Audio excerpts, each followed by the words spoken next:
ನಮಸ್ಕಾರ ವೀಕ್ಷಕರೇ, ದ್ವಾದಶ ರಾಶಿ ಭವಿಷ್ಯ ಮಕರ ಸಂಕ್ರಾಂತಿಯ ವಿಶೇಷ ಕಾರ್ಯಕ್ರಮಕ್ಕೆ ಸ್ವಾಗತ. ನಾನು ಅಪೇಕ್ಷಾ ಜೈನ್. 2026ರ ಮಕರ ಸಂಕ್ರಾಂತಿ ಈ ಬಾರಿ ಅತ್ಯಂತ ಅಪರೂಪದ ಗ್ರಹ ಯೋಗಗಳೊಂದಿಗೆ ಆಗಮಿಸ್ತಾ ಇದ್ದು, ಇಡೀ ವರ್ಷ ಗ್ರಹಗತಿಗಳು ಯಾವ ರೀತಿ ಇರುತ್ತವೆ, ಯಾವ ರಾಶಿಯವರ ಮೇಲೆ ಯಾವ ರೀತಿ ಪರಿಣಾಮ ಬೀರುತ್ತೆ, ಇವೆಲ್ಲದರ ಬಗ್ಗೆ ಮಾಹಿತಿ ನೀಡೋದಕ್ಕೆ ಇವತ್ತಿನ ಕಾರ್ಯಕ್ರಮದಲ್ಲಿ ನಮ್ಮ ಜೊತೆಗಿದ್ದಾರೆ ಭಾರತೀಯ ಜ್ಯೋತಿಷ್ಯ ವಿಜ್ಞಾನ ಸಂಶೋಧಕರಾಗಿರುವಂತಹ ಮಹಾಬಲಮೂರ್ತಿ ಕೊಡ್ಲೇಕೆರೆಯವರು. ಗುರುಜಿ, ಕಾರ್ಯಕ್ರಮಕ್ಕೆ ಸ್ವಾಗತ. ನಮಸ್ಕಾರ. ಸಡಗರ ಸಂಭ್ರಮ ಇದ್ದೇ ಇರುತ್ತೆ ಹಬ್ಬ ಅಂದಮೇಲೆ. ಅದರಲ್ಲೂ ಸಂಕ್ರಾಂತಿ ನಮ್ಮ ವರ್ಷದ ಮೊದಲನೇ ಹಬ್ಬ. ಹೀಗಾಗಿ ದ್ವಾದಶ ರಾಶಿಗಳಲ್ಲಿ ಪ್ರಥಮ ರಾಶಿಯಾಗಿರುವಂತಹ ಮೇಷರಾಶಿಯವರ ಮೇಲೆ ಈ ಸಂಕ್ರಾಂತಿ, ಮಕರ ಸಂಕ್ರಾಂತಿ ಯಾವ ರೀತಿ ಪರಿಣಾಮ ಬೀರುತ್ತೆ, ಯಾವ್ಯಾವ ರೀತಿ ನಿರೀಕ್ಷೆಗಳನ್ನು ಅವ್ರು ಇಟ್ಕೋಬಹುದು ಅಂತ ಗುರುಜಿ? ಮೊತ್ತ ಮೊದಲಾಗಿ ಬಾಸ್ ಟಿವಿಯ ಸಮಸ್ತ ವೀಕ್ಷಕರಿಗೆ ಮಕರ ಸಂಕ್ರಮಣ ಹಬ್ಬದ ಹಾರ್ದಿಕ ಶುಭಾಶಯಗಳು.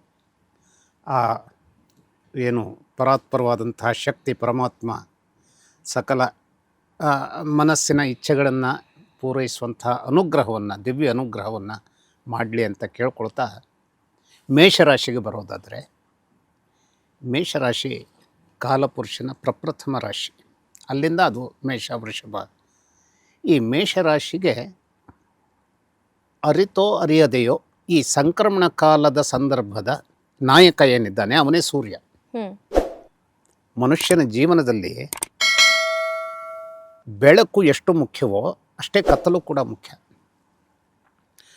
ಕತ್ತಲಿನ ಮುಖ್ಯತೆ ಯಾವಾಗ ಅದು ನಮ್ಮ ಮೇಲೆ ಪರಿಣಾಮಗಳನ್ನು ಕೊಡುತ್ತೆ, ಮತ್ತು ಬೆಳಕಿನ ಮುಖ್ಯವಾದಂಥ ಭಾಗ ಯಾವಾಗ ನಮಗೆ ನಮ್ಮ ಮೇಲೆ ಒಂದು ಪರಿಣಾಮವನ್ನು ಕೊಡುತ್ತೆ, ಇದು ಕಾಲಾನುಕಾಲಕ್ಕೆ ನಡೆಯುವಂತಹ ಕಾಲದ ವಿಚಿತ್ರವಾದಂತಹ ಒಂದು ಗೋಚರ ಪರಿಸ್ಥಿತಿಯಲ್ಲಿ ಈ ಬೆಳಕಿನ ಬೀಜಗಳಾದಂತಹ ಚಂದ್ರ ಮತ್ತು ಸೂರ್ಯನನ್ನು ಸೇರಿಸಿ ಮತ್ತು ನಮ್ಮ ಮೇಲೆ ಪ್ರಭಾವವನ್ನು ಕೊಡುವಂತಹ ಇತರ ಚಂದ್ರ, ಮಂಗಳ, ಬುಧ, ಗುರು, ಶುಕ್ರ, ಹಾಗೆಯೇ ನಮ್ಮ ಗೋಚರಕ್ಕೆ ಬರದೆ ಹೋದಂಥದ್ದು, ಅಗೋಚರವಾದಂಥದ್ದು ಅದೇನು ರಾಹುಕೇತುಗಳು. ಈ ಮಕರ ಸಂಕ್ರಮಣದ ಸಂದರ್ಭ ಅಂದರೆ ಏನು? ಮಕರದಿಂದ ಅವನು ಸ್ಥಾಯಿಯಾಗಿ ನಿಂತುಕೊಳ್ಳುವಂತಹ, ಅಂದರೆ ಯಾವಾಗಲೂ ಒಂದು ರಾಶಿಯಿಂದ ಇನ್ನೊಂದು ರಾಶಿಗೆ ಹೋಗುವಂತಹ ಕ್ರಿಯೆ ಸೂರ್ಯ ಮಾಡುವಂಥದ್ದಕ್ಕೆ ಸಂಕ್ರಮಣ ಅಂತ ಹೆಸರು. ಅಂದರೆ ಈ ರಾಶಿಯಿಂದ ಅವನು ಅಲ್ಲಿಗೆ ಹೋಗ್ತಾನೆ. ಈ ಮಕರ ಸಂಕ್ರಮಣ ಹಾಗಾದರೆ ಯಾಕೆ ಬಹಳ ಮುಖ್ಯವಾದದ್ದಾಗತ್ತೆ ಮೇಷರಾಶಿಯವರಿಗೆ ಅಂದರೆ, ಧನುರ್ರಾಶಿಯಿಂದ ಆತ ಮಕರವನ್ನು ಸೇರ್ತಾ ಇದ್ದಾನೆ ಈ ಒಂದು ಸಂದರ್ಭದಲ್ಲಿ. ಯಾವಾಗ? ಇದು ಬರುವ ಜನವರಿ 15ರಂದು. ಈ ಮಕರ ಸಂಕ್ರಮಣದ ಸಂದರ್ಭದಲ್ಲಿ ಏನಾಗುತ್ತೆ, ಹೇಗೆ ಮನುಷ್ಯನಿಗೂ ಕೂಡ ಒಂದು ಬೆಳವಣಿಗೆಯ ನಂತರದಲ್ಲಿ ಸಾವು ಅನ್ನುವಂಥದ್ದು ಅನಿವಾರ್ಯವೋ, ಆದರೆ ಈ ಬೆಳಕಿನ ಗೋಲಕಗಳಿಗೆ ಸಾವು ಅನ್ನುವಂಥದ್ದಲ್ಲ. ಆದರೆ ಪ್ರಕಾಶಮಾನವಾದಂತಹ ಒಂದು ಅಕ್ಷವನ್ನು ಮೀರಿ ಇವು ದುರ್ಬಲವಾದಂತಹ ಒಂದು ಕ್ಷೇತ್ರಕ್ಕೆ ಬರ್ತಾ ಇದ್ದಂತೆಯೇ ಸೂರ್ಯನ ಶಕ್ತಿ ಕಡಿಮೆ ಆಗ್ತಾ ಹೋಗುತ್ತೆ. ಅದು ಯಾವಾಗ ಆಗುತ್ತೆ? ದಕ್ಷಿಣಾಯನದಲ್ಲೇ ಆಗುತ್ತೆ. ಅಂದರೆ ಸುಮಾರಾಗಿ ಜುಲೈ ಅಥವಾ ಜೂನರ ಎಂಡ್ ಈ ಸಂದರ್ಭದಲ್ಲಿ ಆಗ್ತಾ ಇರುತ್ತೆ. ಅವನು ಈಗ ಏನಾಗ್ತಾನೆ, ಆ ಬೆಳಕಿನ ಸಂದರ್ಭದಲ್ಲಿ ಬಹಳ ಪ್ರಖರವಾದಂತಹ ಒಂದು ಸ್ಥಿತಿಯನ್ನು ತಲುಪೋದಕ್ಕೆ ಮೇಷಕ್ಕೆ ಹೋದಾಗ ಅತ್ಯಂತ ಪ್ರಖರನಾಗ್ತಾನೆ. ಆದರೆ ಆ ಪ್ರಖರತೆಗೆ ಬೇಕಾದಂತಹ ಮೊದಲನೆಯ ಜಿಗಿತದ ಮೆಟ್ಲು ಈ ಮಕರ ರಾಶಿ ಆಗಿರೋದ್ರಿಂದ, ಆ ಬೆಂಕಿಯ ರಾಶಿಯಿಂದ ಏನವನು ಇಲ್ಲಿಗೆ ಬರ್ತಾನೆ, ಈ ಒಂದು ಭೂಮಿಯ ಕ್ಷೇತ್ರಕ್ಕೆ ಬರ್ತಾನೆ. ಈ ಭೂಮಿಯ ಕ್ಷೇತ್ರಕ್ಕೆ ಬರುವಾಗ ಅನೇಕ ರೀತಿಯ ನಮ್ಮ ಮುಂದಿನ ಸಾಫಲ್ಯಮಯವಾದಂತಹ ಒಂದು ಆಹಾರ ಪದಾರ್ಥಗಳನ್ನು ಬೆಳೆಯೋದಕ್ಕೆ ಬೇಕಾದಂಥ ಬೀಜಗಳನ್ನು ಒಣಗಿಸಲಿಕ್ಕೆ ಮತ್ತು ಭೂಮಿಯನ್ನು ಫಸಲಿಗಾಗಿ ಅಂದರೆ ಅವಳನ್ನು ಅತ್ಯಂತ ಶಕ್ತಿಯುತವಾಗಿ ಮಾಡೋದಕ್ಕೆ ಬೇಕಾದಂಥ ಶಕ್ತಿಯನ್ನು ತುಂಬೋದಕ್ಕೆ ನಮಗನ್ನಿಸ್ತಾ ಇರುತ್ತೆ ಬಿರು ಬೇಸಿಗೆಯನ್ನು ನಾವು ಎದುರಿಸ್ತಾ ಇದ್ದೇವೆ ಅಂತ. ಆದರೆ ಈ ಬಿರು ಬೇಸಿಗೆ ಹೊರತಾಗಿ ನಮ್ಮ ಆಹಾರಕ್ಕೆ ಬೇಕಾದಂಥ ಸಿದ್ಧತೆ ಧಾರಿಣಿಯಾದಂಥ ಭೂಮಿ ಮಾಡ್ಕೊಳ್ಳೋದಕ್ಕೆ ಸಾಧ್ಯವಾಗೋದಿಲ್ಲ. ಹಾಗಾಗಿ ಇದೊಂದು ಪರ್ವಕಾಲ ಮತ್ತು ದೇವತೆಗಳು, ನಾವು ಅದನ್ನು ನಂಬಬೇಕು. ಒಂದು ದೈವ ಶಕ್ತಿ, ಯಾವುದೋ ಒಂದು ಅಗೋಚರ ಶಕ್ತಿ ಇದೆ. ಆ ದೇವತೆಗಳು ತಮ್ಮ ಶಕ್ತಿಯನ್ನು ಅತ್ಯಂತ ಶ್ರೇಷ್ಠ ಮಟ್ಟದಲ್ಲಿ ಇಟ್ಕೊಳ್ಳುವಂಥದ್ದಕ್ಕೆ ಇದೊಂದು ಪರ್ವಕಾಲ. ಇಂತಹ ಪರ್ವಕಾಲದಲ್ಲಿ ಮೇಷರಾಶಿ, ಈ ರಾಶಿಯ ಸ್ಪಷ್ಟವಾದಂಥ ಒಂದು ಹಿನ್ನಡೆ ಏನು ಅಂತಂದರೆ, ಈ ರಾಶಿಯವರಿಗೆ ಈಗ ಇರತಕ್ಕಂತಹ ಒಂದು ಸಾಡೆ-ಸಾತಿ. ಆದರೆ ಸಾಡೆ-ಸಾತಿಯ ಸಂದರ್ಭದಲ್ಲೂ ಅತ್ಯಂತ ಅದ್ಭುತವಾದಂತಹ ಒಂದು ಸಂದರ್ಭವನ್ನು ಯಾರು ನಿರ್ಮಾಣ ಮಾಡಿದ್ದಾರೆ? ಏಕಾದಶದಲ್ಲಿ ಇರುವಂತಹ ಸರ್ಪ ಅಂದರೆ ರಾಹು ಇವರಿಗೆ ಅತ್ಯಂತ ಅದ್ಭುತವಾದಂತಹ ಲಾಭಗಳನ್ನು ತಂದುಕೊಡೋದಕ್ಕೆ, ಅತ್ಯಂತ ಕೆಟ್ಟದ್ದನ್ನು ಮಾಡುವಂತಹ ಸಂದರ್ಭದಲ್ಲಿ ರಾಹು ಮಾಡುವಂತಹ ಆ ಒಂದು ಹಿಂಸೆ ಇದೆಯಲ್ಲ, ಅದು ಅಸಾಧ್ಯವಾದದ್ದು. ಆದರೆ ಅದೇ ರಾಹು ಒಳ್ಳೆಯದನ್ನು ಮಾಡುವಾಗ ಶನೈಶ್ಚರನ ಕಾಟವನ್ನು ಮೀರಿ ನಿಂತುಕೊಳ್ಳುವಂತಹ ಶಕ್ತಿಯನ್ನು ರಾಹು ತುಂಬಿಕೊಂಡಿರ್ತಾನೆ ತನ್ನ ಆಂತರ್ಯದಲ್ಲಿ.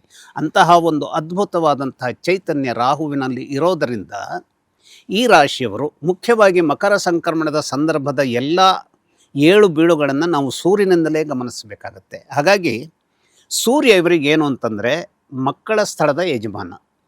ಅದನ್ನೇ ನಾವು ಇನ್ನೊಂದು ಆ ಟರ್ಮಲ್ಲಿ ಹೇಳೋದಾದರೆ, ನಮ್ಮ ಪೂರ್ವ ಪುಣ್ಯ ಸ್ಥಾನದ ಏನಿದೆ, ಪ್ರತಿಯೊಂದು ವ್ಯಕ್ತಿಗೂ ಅವನ ಜಾತಕದಲ್ಲಿ ಒಂದು ಪೂರ್ವ ಪುಣ್ಯ ಸ್ಥಾನ ಅಂತಿರುತ್ತೆ.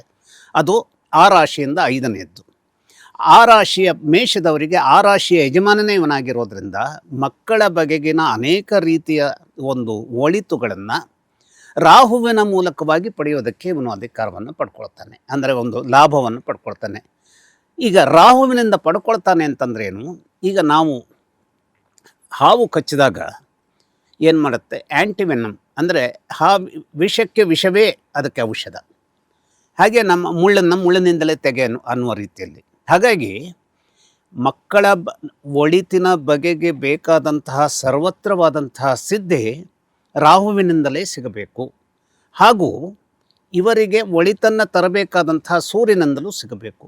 ಆ ಒಂದು ಅನ್ಯೋನ್ಯತೆ ಬೆಳಕಿನ ಪ್ರಖರತೆಯಾದಂಥ ಸೂರ್ಯನ ಜೊತೆಗೂ ಕತ್ತಲಿನ ಪ್ರಖರತೆಯಾದಂಥ ರಾಹುವಿನ ಜೊತೆಗೂ ಒಂದು ರೀತಿಯ ಅನ್ಯೋನ್ಯ ಸಂಬಂಧ ಈ ಮಕರ ಸಂಕ್ರಮಣದ ಸಂದರ್ಭದಲ್ಲಿ ಈಗ ಈ ಕಾಲಘಟ್ಟದಲ್ಲಿ, ಇದು ಎಲ್ಲ ಕಾಲಘಟ್ಟದಲ್ಲಿಯೂ ಮೇಷರಾಶಿಯವರಿಗಾಗತ್ತೆ ಅಂತ ಹೇಳಲಿಕ್ಕಾಗಲ್ಲ. ಆದರೆ ಮೇಷರಾಶಿಯವರು ಸದ್ಯ ಏನಾಗಿದ್ದಾರೆ, ಶನಿ 7.5 ಶನಿ ಕಾಟದಿಂದ ಬಳಲ್ತಾ ಇದ್ದಾರೆ, ಗುರುಬಲ ಇಲ್ಲ. ಹಾಗೆಯೇ ಈ ಸಂದರ್ಭದಲ್ಲಿ ಏನಾಗ್ತಾ ಇದೆ, ಅರಿತೋ ಅರಿಯದೆಯೋ ಅನೇಕ ರೀತಿಯ ಚಂದ್ರನ ವಿಚಾರದಿಂದಾಗಿ ಈ ಸಂಘರ್ಷ 7.5ಗೆ ಬೇಕಾದಂಥ ಸಂಘರ್ಷ ಶನೈಶ್ಚರ್ಯನೆ ಉಂಟಾಗಿರೋದ್ರಿಂದ ಸುಖಕ್ಕೆ ಬೇಕಾದಂತಹ ಧಾತುಗಳು ಕ್ಷೀಣವಾಗ್ತವೆ.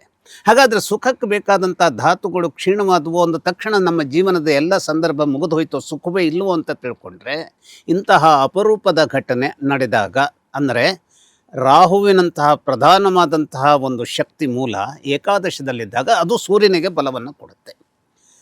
ಮುಖ್ಯವಾಗಿ ರಾಹುಕೇತುಗಳು ಬೆಳಕಿನ ಗೋಲಕಗಳಾದಂತಹ ಸೂರ್ಯನನ್ನು ಮತ್ತು ಚಂದ್ರನನ್ನು ಅವು ಕಾಡ್ತವೆ. ನಮ್ಮ ಪುರಾಣದ ಕಥೆಗಳು ಆ ಅಮೃತದ ಮಂಥನದ ಸಂದರ್ಭದಲ್ಲಿ ಅದರಿಂದಲೇ ಬಂದಿರುವಂಥದ್ದು. ಆದರೆ ಕಾಡುವ ಈ ಕಪ್ಪೆ ಈ ಸಂದರ್ಭದಲ್ಲಿ ಮೇಷರಾಶಿಗೆ ರಾಹುವಿನ ಮೂಲಕವಾಗಿ ಸೂರ್ಯನ ಕಾರಣಕ್ಕಾಗಿ ಒಳಿತನ್ನು ತರಬೇಕಾದಂತಹ ಒಂದು ಅದ್ಭುತವಾಗಿಯೂ ನಿಂತುಕೊಡುತ್ತೆ. ಆದರೆ ಒಂದು ಮಕ್ಕಳನ್ನು ಬಹಳ ಕ್ಲೋಸ್ ಆಗಿ ನಿರೀಕ್ಷೆ ಮಾಡುವಂಥ ಒಂದು ಶಕ್ತಿಯನ್ನು ಇವರು ಇಟ್ಕೊಳ್ಬೇಕು. ಮಕ್ಕಳನ್ನು ಪ್ರೋತ್ಸಾಹಿಸುವಂಥ ಶಕ್ತಿಯನ್ನು ಇಟ್ಕೊಳ್ಬೇಕು. ಮಕ್ಕಳನ್ನು ಸಕಾರಾತ್ಮಕವಾದಂತಹ ಹಳಿಯ ಮೇಲೆ ತೆಗೆದುಕೊಂಡು ಹೋಗಬೇಕಾದಂಥ ಒಂದು ತಾಳ್ಮೆಯನ್ನು ಇವರು ತೋರಿಸ್ಬೇಕು. ಈ ತಾಳ್ಮೆ ಎಲ್ಲಿ ತಪ್ಪಬಹುದು ಇವರಿಗೆ ಅಂತಂದರೆ, ಈ ರಾಹುವಿನ ಒಂದು ಏನು ಅದು ಈ ರಾಹುಕೇತುಗಳು ಒಂದು ಹಾವಿನ ಆಕಾರದಲ್ಲಿದೆ ಅಂತಾದರೆ, ಈಗ ಸರ್ಪದ ಹೆಡೆಯ ಭಾಗ ಏನಿದೆ ಅದು ಕುಂಭದಲ್ಲಿದೆ. ಅದರ ಅಪೋಸಿಟ್ ಆದಂತಹ ಸಿಂಹರಾಶಿಯಲ್ಲಿ ಅದರ ಬಾಲದ ಅಥವಾ ಟ್ರಂಕ್ ಅಥವಾ ದೇಹ ಅಂತ ಹೇಳ್ತಾರೆ, ಅದು ಅಂದರೆ ಕೇತು ಅಲ್ಲಿ ಘಾತಕನಾಗಿ ಕೂತಿದ್ದಾನೆ. ಹಾಗಾಗಿ ಘಾತಕದ ಅಂಶವು ಇದೇ ಸೂರ್ಯನ ಯಜಮಾನತ್ವದ ರಾಶಿಯಾದಂಥ ಸಿಂಹದಲ್ಲಿರೋದ್ರಿಂದ ಮಕ್ಕಳು ತಮ್ಮದಲ್ಲದ ದಾರಿಯನ್ನು ಹಿಡಿದು ಹೋಗುವಂಥ ಅಪಾಯಗಳನ್ನು ಇವರು ಎದುರಿಸಬೇಕಾಗ್ತದೆ. ಅದಕ್ಕೆ ಮುಂದೆ ಮಕ್ಕಳನ್ನು ಒಯ್ದುವಂತಹ ಒಂದು ಸಂದರ್ಭವನ್ನು ಇವರು ನಿರ್ಮಾಣ ಮಾಡಿಕೊಂಡ್ರೆ ಇವರ ಜೀವನದ ಸಂದರ್ಭ, ಈಗ ನಮ್ಮ ಮನುಷ್ಯನ ಜೀವನದಲ್ಲಿ ಏನು ಅನೇಕ ಹಂತಗಳಲ್ಲಿ ಮಕ್ಕಳ ಒಂದು ಸಂದರ್ಭ ಏನಾಗುತ್ತೆ, ಅವರ ಒಳಿತಿನ ಮೂಲಕ ನಮ್ಮ ಸಂತೋಷ ಸಿಗುತ್ತೆ. ನಮ್ಮ ಸಂತೋಷವೇ ಮುಖ್ಯವಾಗಿರೋದಿಲ್ಲ ಎಲ್ಲ ಕಾಲದಲ್ಲೂ. ಮಕ್ಕಳು ಸಂತೋಷವಾಗಿದ್ದಾರೆ, ಅವರೇನು ನನಗೆ ಹಣ ಕೊಡಬೇಕಾಗಿಲ್ಲ, ಅವರೇನು ನನಗೆ ಊಟ ಹಾಕಬೇಕಾಗಿಲ್ಲ, ಆದರೆ ನನ್ನ ಮಗ ಸಂತೋಷದಲ್ಲಿದ್ದಾನೆ, ನನ್ನ ಮಗಳು ಸಂತೋಷದಲ್ಲಿದ್ದಾಳೆ ಅಂತಾದರೆ ಅದು ನನ್ನ ಜೀವನದ ಅತ್ಯಂತ ಒಂದು ಘನ ಚೌಕಟ್ಟಿನ ಒಂದು ಆನಂದದಾಯಕವಾದಂತಹ ಕ್ಷಣ ಆಗಿರುತ್ತೆ. ಹಾಗಾಗಿ ಇದು ಮಕ್ಕಳ ವಿಚಾರದಲ್ಲಿ ಈ ಸಂಕ್ರಮಣದ ಕಾಲದಲ್ಲಿ ಒಳಿತಿನ ಮಾರ್ಗಗಳನ್ನು ಹುಡುಕಲಿಕ್ಕೆ ಬೇಕಾದಂತಹ ಮೂಲ ಒಂದು ಹಳಿಗಳನ್ನು ಹುಡುಕಲಿಕ್ಕೆ ಸಹಾಯವಾಗುವಂತಹ ಒಂದು ರಾಹುವಿನ ಸಂದರ್ಭದ ಒಂದು ಬೆಂಬಲ ಸೂರ್ಯನ ಮೂಲಕವಾಗಿ ದಕ್ಕೋದ್ರಿಂದ ಈ ವರ್ಷ ಮಕ್ಕಳ ಬಗೆಗಾಗಿ ಒಳಿತನ್ನು ನಿರೀಕ್ಷಿಸಬಹುದಾದಂಥದ್ದನ್ನು ಮೇಷರಾಶಿಯವರು 7.5 ಅಂತ ಕಠಿಣ ದಿನಗಳ ಸಂದರ್ಭದಲ್ಲೂ ಏನು ಮಾಡಬಹುದಾಗಿದೆ, ನಿರೀಕ್ಷಿಸಬಹುದಾಗಿದೆ. ಹಾಗೆಯೇ ಇವರು ಕೆಲವು ರೀತಿಯ ವ್ಯಾಪಾರ ಅಂತಂದರೆ ದೊಡ್ಡ ಪ್ರಮಾಣದ ಒಂದು ಏನನ್ನು ಕ್ಯಾಪಿಟಲನ್ನು ಹಾಕಿ ಮಾಡುವಂಥ ವ್ಯಾಪಾರ ಅಲ್ಲ. ಈಗ ನೋಡಿ, ಈಗ ನಾವು ಒಂದು ಧನಧಾನ್ಯಗಳನ್ನು ಡಿಸ್ಟ್ರಿಬ್ಯೂಟರ್ಸ್ ಅಂತಂದರೆ ದೊಡ್ಡ ಪ್ರಮಾಣದಲ್ಲೇ ನಾವು ಎಕ್ಸ್ಪೋರ್ಟ್ಸರ್ಸ್ ಇಂಪೋರ್ಟರ್ಸ್ ಆಗಬೇಕು ಅಂತೇನಿಲ್ಲ. ನಾವು ಒಂದು ಸಣ್ಣ ಪ್ರಮಾಣದ ಒಂದು ಕಿರಾಣಿ ಅಂಗಡಿಯನ್ನು ಅಥವಾ ಆ ಕಿರಾಣಿ ಅಂಗಡಿಯಲ್ಲಿ ಒಂದು ಸಣ್ಣ ಸ್ವರೂಪದ ಒಂದು ಡಿಪಾರ್ಟ್ಮೆಂಟಲ್ ಸ್ಟೋರ್ ಅನ್ನೋ ರೀತಿಯಲ್ಲಿ ಆ ಅಂಗಡಿಯನ್ನು ನಡೆಸುವಂಥದ್ದಕ್ಕೆ ಕೈ ಹಾಕಿದಾಗಲೂ ಕೂಡ ಇವರು ಸಕ್ಸಸ್ ಆಗೋದಕ್ಕೆ ಈ ಒಂದು ವರ್ಷದ ಅವಧಿಯಲ್ಲಿ ಸಾಧ್ಯತೆ ಇದೆ. ಯಾವಾಗಲೂ ಅರ್ಥ ಮಾಡ್ಕೊಳ್ಬೇಕು, ಶನಿಕಾಟ ಬೆನ್ನ ಹಿಂದೆಯೇ ದೊಡ್ಡ ರೀತಿಯ ರಾಕ್ಷಸನಂತೆ ನಿಂತಿರುವುದರಿಂದ ತಾಳ್ಮೆಯೇ ಮುಖ್ಯವಾಗಿರಬೇಕು. ಮತ್ತು ಯಾವ ಕೆಲಸವನ್ನು ನಾವು ಮಾಡ್ತಿದ್ದೇವೆ ಅನ್ನುವಂಥದ್ದನ್ನು ಇನ್ ಆ್ಯಂಡ್ ಔಟ್ಸನ್ನು ಕರೆಕ್ಟಾಗಿ ತಿಳ್ಕೊಳ್ಬೇಕು ಯಾರು ಮೇಷರಾಶಿಯವರು. ಇಲ್ಲದೆ ಹೋದರೆ ಕಷ್ಟ ಆಗುತ್ತೆ. ಹಾಗೆಯೇ ಈ ರದ್ದಿ ಪೇಪರ್ಗಳು, ಹಳೆಯ ಕಬ್ಬಿಣ ಅಥವಾ ಯಾವುದೋ ಒಂದು ರೀತಿಯ ರೀಸೈಕ್ಲಿಗೆ ಬೇಕಾದಂತಹ ಸಾಮಗ್ರಿಗಳನ್ನು ಸಂಗ್ರಹಿಸಿ ಅದನ್ನು ಸರಿಯಾದಂಥವರಿಗೆ ಅದನ್ನು ಪೂರೈಸುವುದ ಸಂದರ್ಭದ ಈ ಒಂದು ವ್ಯಾವಹಾರಿಕವಾದಂತಹ ಒಂದು ಏನು ವಿಚಾರ ಇದೆ, ಇಲ್ಲೂ ಕೂಡ ಸಮಯದ ಸಂದರ್ಭದ ಆ ಒಂದು ಸಾಧ್ಯತೆಗಳಿರ್ತವೆ. ಹಾಗೆಯೇ ಎಂಜಿನಿಯರ್ಸ್ ಏನಿರ್ತಾರೆ, ಈ ಎಂಜಿನಿಯರ್ಸು ಸ್ವಲ್ಪ ಈ ಸಂದರ್ಭದಲ್ಲಿ ತಮ್ಮದೇ ಆದಂತಹ ಒಂದು ನೆಲೆಯಲ್ಲಿ ಇದ್ದರೂ ಕೂಡ ಯಾವುದೋ ಸಂದರ್ಭದಲ್ಲಿ ಸ್ವಲ್ಪ ತೊಂದರೆಗಳು ಬರಬಹುದೇನೋ ಅನ್ನುವಂತಹದ್ದನ್ನು ನಿರೀಕ್ಷಿಸಿ, ಅಂದರೆ ಒಮ್ಮೆಗೆ ಕೆಲಸದಿಂದ ತೆಗೆಯುವಂತಹ ಸಂದರ್ಭ ನಿರ್ಮಾಣ ಆಗತ್ತೆ. ಆದರೆ ಇನ್ನೊಂದು ರೆಡಿಯಾಗಿರುತ್ತೆ, ಅದು ಸೂರ್ಯನ ಕಾರಣಕ್ಕಾಗಿ ಅನ್ನುವಂಥದ್ದನ್ನು ಕೂಡ ಇವರು ಎಚ್ಚರದಿಂದ ಗಮನಿಸಿಕೊಂಡು ಧೈರ್ಯವನ್ನು ತಡೆದ್ರು ಅಂತಾದರೆ ತಪ್ಪಿ ಹೋದಂತಹ ಕೆಲಸ ಒಂದು ಕಡೆ ಇದ್ದರೂ ಪಡೆಯಬೇಕಾದಂಥ ಕೆಲಸ ಇನ್ನೊಂದು ಕಡೆ ಇರಬೇಕಾಗತ್ತೆ ಅನ್ನುವಂಥದ್ದನ್ನು ಇವರು ನಂಬಿಕೊಳ್ಬಹುದು. ಹಾಗಾಗಿ ಮೇಷರಾಶಿಯವರಿಗೆ ಈ ಸಂಕ್ರಮಣ ಎಲ್ಲ ಶುಭವನ್ನು ತರಲಿ ಅಂತ ನಾನು ಹಾರೈಸ್ತೇನೆ. ಧನ್ಯವಾದ ಗುರುಜಿ. ಲೇಟೆಸ್ಟ್ ಹಾಗೂ ಇಂಟ್ರೆಸ್ಟಿಂಗ್ ಸುದ್ದಿಗಳಿಗಾಗಿ ಬಾಸ್ ಟಿವಿ ಕನ್ನಡ ಚಾನೆಲ್ನ ಸಬ್ಸ್ಕ್ರೈಬ್ ಮಾಡಿ. ಹಾಗೆಯೇ ಬೆಲ್ ಐಕಾನ್ ಪ್ರೆಸ್ ಮಾಡಿ. ಇದರ ಜೊತೆಗೆ ಫೇಸ್ಬುಕ್, ಇನ್ಸ್ಟಾಗ್ರಾಮ್, ಎಕ್ಸ್ನಲ್ಲೂ ಮಿಸ್ ಮಾಡದೆ ಫಾಲೋ ಮಾಡಿ.